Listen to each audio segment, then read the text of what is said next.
This is your current positions on the league table. Whoever gets the top points will go top of the table. The idea is to try and get them engaged from day one and take ownership of the work. And part of that is actually having this competitive element within the coursework. Gavin Bowyer harnesses pupils' natural desire to compete against each other to improve coursework results. This time, this week, if you look at Dan's, he's in 7th now. He's gone up 9 places just because he's added in 1 sheet. So if you do nothing, and somebody next door is doing more work than you, their league position is going to go up and you're going to drop down. So, there. The head of faculty at Biddulph High School in Stoke-on-Trent gets a pass rate 30% above the national average using his system. And we've sorted it. But are such good results achieved at a high cost? To make his system work, Gavin must mark every piece of work within 24 hours of it being handed in, a daunting target. And some may ask whether pupils at the bottom of his league tables will simply lose interest. So if I put mine up again. I think we have to say his strategies have engaged and motivated his pupils so that they want to succeed in technology and in graphics. And that range of strategies, not one strategy, but a range of strategies, together with a relationship with pupils, together with expectations, ethos and support, results in those standards. If you look at that, yeah. Gavin's monitoring and tracking system allows pupils of mixed ability to compete with one another on a level playing field. It's the same principle that's used in sports handicapping, like golf or horse racing. Pupils are awarded points for completing their coursework to the best of their ability and within a time frame. These scores are entered into a class league table, which is regularly updated with pupils competing for the top spots. Full details of Gavin's tracking system and how it works are available on the Teachers TV website. When I first came into this school, it was a bit like a baptism of fire. I had a group that was renowned for its poor behaviour and a lack of motivation. And I was struggling to try and get these students focused on the work and take ownership of the work. And I thought about introducing some kind of competitive element.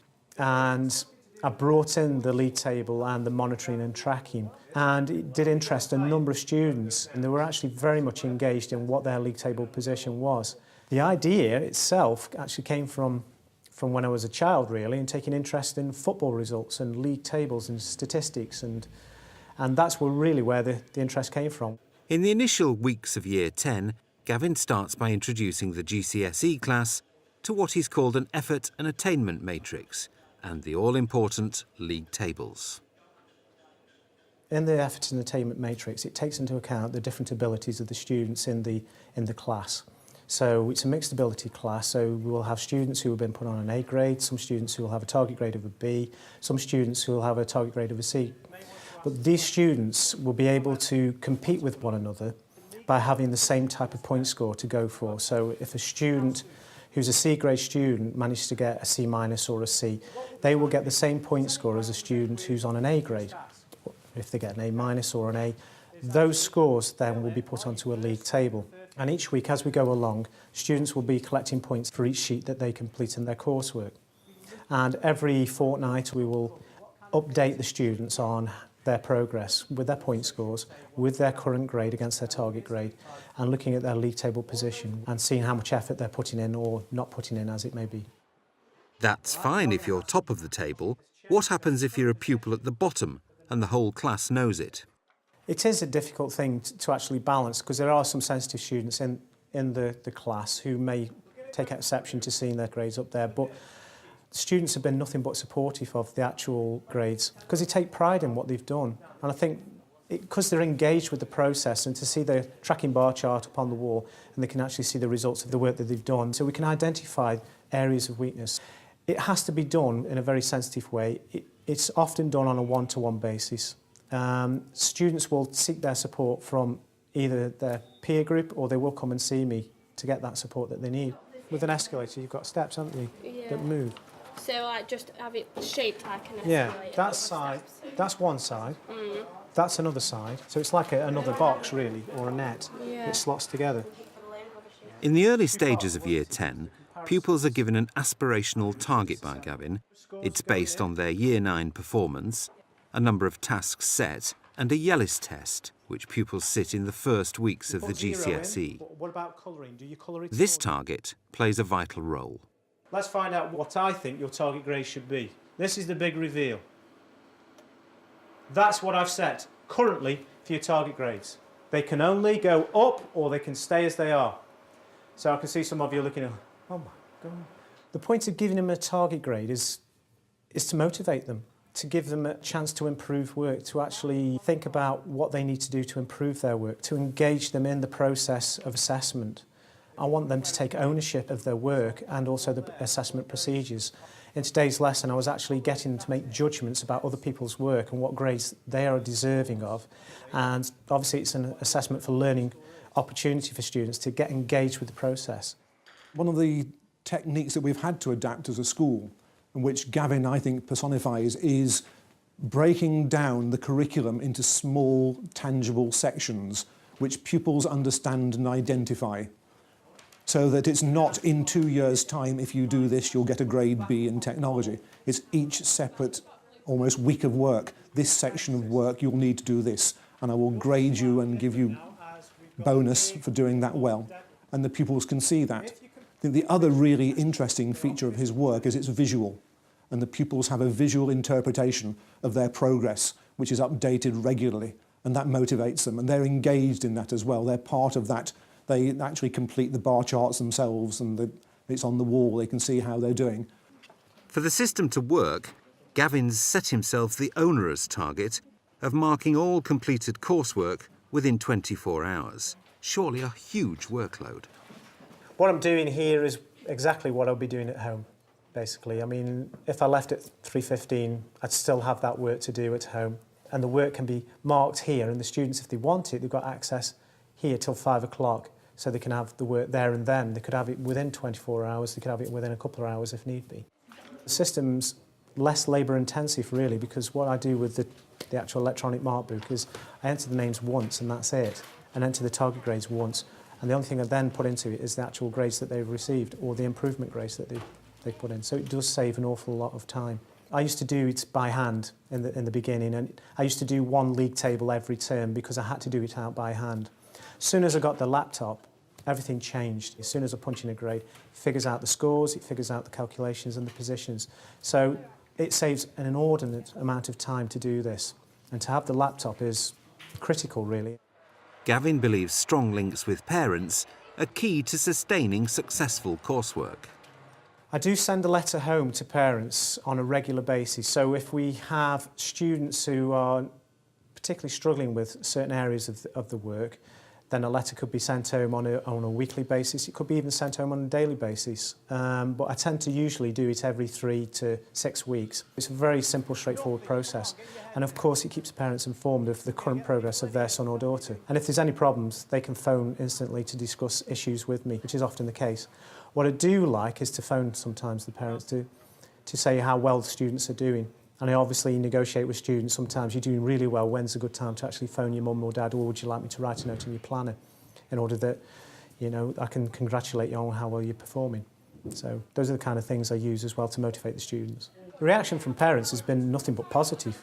I've even had complaints when the A-level students started, why aren't you doing this system for the A-level students? Obviously you listen to this advice and these opinions, and so of course we brought the system into the sixth form as well. I think we always emphasise with parents that the most effective partnership is 3 ways.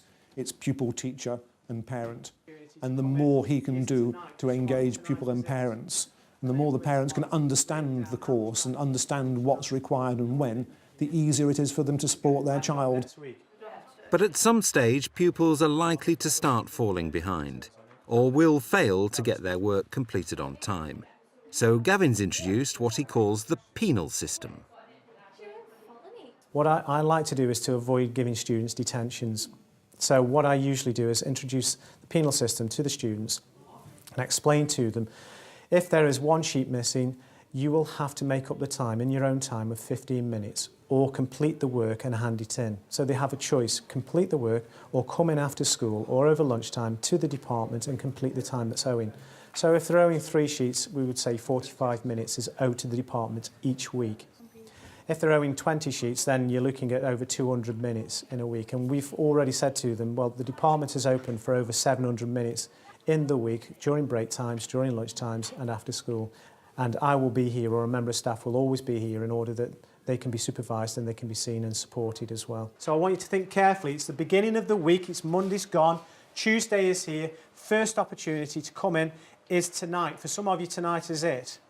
Break down how much time you need to do each night in order that you can get rid of this time. What's been the response from pupils? From year 10 till year 11, it has been a lot of work to get done. Thanks to the tables and the tracking sheets and everything, I have been able to keep up to date and keep track on what grades I've got and what I need to improve in. And yeah, it has helped. The league table's good because it's competitive and you can like race against your mates to see who can get more sheets in. This is the best for managing coursework, definitely.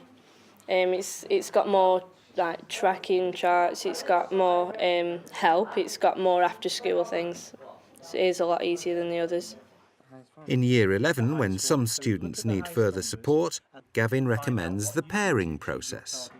What we do is we sit down with the students and they help to support one another with my support, and then we agree a plan of action in order that they can actually complete the work with their own set deadlines, which they feel is manageable and which they feel as though they can achieve their target for each individual theme that they've got to complete in the time that they've set. Now look at where your current grades are and where you've got spaces. So if you've got gaps, then you've obviously got to prioritise those sheets in order that you can get the grades that you need to. The days that Mr. Bowyer isn't available, I can talk to Jordan after school and get the help. We wrote down what the high priority sheets are we needed to complete, and those are the sheets that will give us the higher grades, and that gives us a target, and if we don't meet that deadline we can talk to Mr. Bowyer about why we need to improve it. It's really good way of working rather than just depending on the teacher. Could the system work in other areas? It applies to any other subject. As far as I'm concerned, you've got to do assessment. It's part of your teaching role.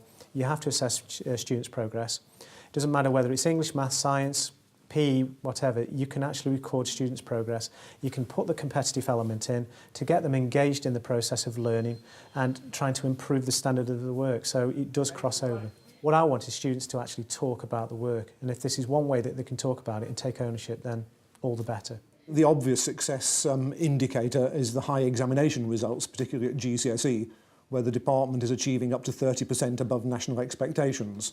And when we had an HMI subject Ofsted inspection in the summer, it judged it as an outstanding department. And the quality of teaching was outstanding, the quality of learning was outstanding, and by implication the techniques used there were very effective. Okay.